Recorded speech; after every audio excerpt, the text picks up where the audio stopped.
শান্তির মা সেদিন একটা স্বপ্ন দেখেছিলেন। শ্রী শ্রী ঠাকুর তাকে এসে বলছেন, শান্তির মা, আমি চলে যাচ্ছি রে। তিনি পরদিন ভোরবেলায় সেই স্বপ্ন দেখেই ছুটতে ছুটতে চলে এসেছেন শ্রী শ্রী ঠাকুরের কাছে। বলছেন, আপনি যদি চলে যান আমিও আপনার সঙ্গে চলে যাব। শ্রী শ্রী ঠাকুর বললেন, তুই 3 দিন পরে যাস। তিনি নাছোড়বান্দা।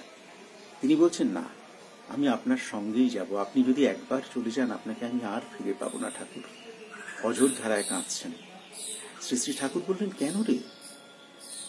তোর যখন মন করবে এমন শিকল ধরে টান দিবি যে ভগবানের সিংহাসন পর্যন্ত টলে যাবে।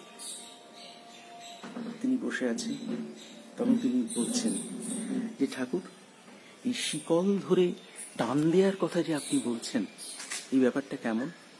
শ্রী শ্রী ঠাকুর বললেন, তুই কখনো ট্রেনে চড়িসনি শান্তির মা? দেখেছিস তো ট্রেনের মাথায় শিকল দেয়া থাকে। সেই শিকল ধরে যেই টান মারা যায় খুব জোরে, ট্রেনটা কিন্তু দাঁড়িয়ে যায়। তুইও যদি সেইভাবে প্রাণের টান দিয়ে ডাকিস, তখন ভগবান তোকে ছেড়ে কোথায় যাবেন রে শান্তির মা? ওই টান মানে কি ঠাকুর? ওই টান মানেই সুরত শব্দ যোগ। আমি তো ওই শব্দের মধ্যেই থাকি শান্তির মা। তুই সব সময় আমায় পাবি। শিকল ধরে টান দিবি, সব সময় আমায় পাবি। আমি কথা দিলাম।